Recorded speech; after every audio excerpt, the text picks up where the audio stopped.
Real estate کی دنیا ایک سمندر ہے اور اس کو سمجھانے کے لیے ہماری ٹیم آپ کے لیے مختلف ٹاپکس پہ ریسرچ کر رہی ہوتی ہے اور اپنے ایکسپیرینس کے بیس پہ آپ کو اپنا پوائنٹ آف ویو بتا رہی ہوتی ہے۔ ریئل اسٹیٹ میں انویسٹمنٹ معمولی بات نہیں ہے، آپ اپنی زندگی کے ایک بہت بڑے حصے کی کمائی کو انویسٹ کر رہے ہوتے ہیں، تو ضروری ہے کہ آپ کو ریئل اسٹیٹ کے بیسک پوائنٹس کم سے کم پتہ ہو۔ آج کی ویڈیو میں ہم آپ کو بتائیں گے کہ آپ کسی بھی سوسائٹی میں کمرشل پروجیکٹ کیسے سلیکٹ کریں گے۔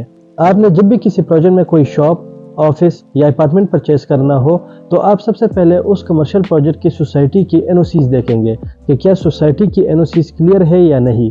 سوسائٹی کی NOCs کے بعد آپ پروجیکٹ کے NOCs اور اپروولز کو ویریفائی کریں گے۔ آپ بلڈر سے ماسٹر فائل منگوائیں، آپ دیکھیں کہ پلاٹ کس کے نام پہ ہے، کیا وہ کسی انڈیویجول کے نام پہ ہے یا وہ کسی کمپنی کے نام پہ ہے۔ اگر تو کمپنی کے نام پہ ہے تو آپ کمپنی کے بورڈ آف ڈائریکٹرز کو ویریفائی کریں کہ بندے کون ہے۔ آپ سوسائٹی سے ویریفائی کریں کہ کیا کمپنی پہ کسی قسم کا کلیم تو نہیں ہے۔ اس کے علاوہ کمپنی SEC پہ سے پراپر رجسٹرڈ ہے۔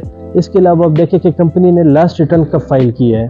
یہ موٹی موٹی چیزیں آپ نے لازمی ویریفائی کرنی ہے۔ اگر تو بلڈر آپ کے ساتھ کوآپریٹو نہیں ہے تو یاد رکھیں کہ مارکیٹ میں اور بھی بہت سارے کمرشل پروجیکٹس اویلیبل ہیں۔ پروجیکٹ کے اپروولز کے بعد آپ بلڈر کا امیج چیک کریں کہ بلڈر کے مارکیٹ میں اور کون سے پروجیکٹ چل رہے ہیں اور پروجیکٹ کس سٹیٹس میں ہے۔ مارکیٹ میں آپ ان کے بارے میں فیڈ بیک بھی لیں اور ساتھ ہی آپ سوشل میڈیا پہ ان کا فیڈ بیک چیک کر سکتے ہیں۔ اس کے علاوہ اپنے بلڈر کی ٹائم کمٹمنٹ لازمی چیک کرنی ہے کہ انہوں نے اس سے پچھلے جتنے بھی پروجیکٹ ڈیلیور کیے ہیں کیا وہ ٹائملی ڈیلیور کیے ہیں یا اس میں کوئی ڈیلے آیا ہے۔ اگر تو ڈیلے آیا ہے تو وہ کوئی جینون ریزن کی وجہ سے ہے یا بلڈر کی بری عادت کی وجہ سے۔ آپ نے یہ لازمی چیک کرنا ہے کہ جو پروجیکٹ بلڈر پریزنٹ کر رہا ہے کیا وہ پریکٹیکلی پاسبل بھی ہے یا نہیں۔ کیا مارکیٹ میں اس طرح کی پریکٹسز آلریڈی چل رہی ہے یا نہیں۔ کیا جو بلڈر پروجیکٹ پریزنٹ کر رہا ہے کیا وہ صرف سپنا ہے۔ اگر تو وہ صرف خواب دکھا رہے ہیں تو بہتر ہے کہ آپ جاگ جائیں۔ اور سب سے آخر میں آپ پروجیکٹ کا لوکیشن، اس کے پرائسز، اس کے انسٹالمنٹ پلان، اس کے ریٹرن آن انویسٹمنٹ اور اس کی فیسلٹیز دیکھیں۔ یہ چیزیں آخر میں اس لیے کہ اگر پہلے والے پوائنٹ میں آپ کوئی بھی سکپ کریں گے تو یہ والی ساری چیزیں آپ کے لیے یوز لیس ہے۔ یاد رکھیں آپ کا دل تبھی مطمئن ہوگا جب آپ اپنی یہ ساری ویریفیکیشن کر چکو۔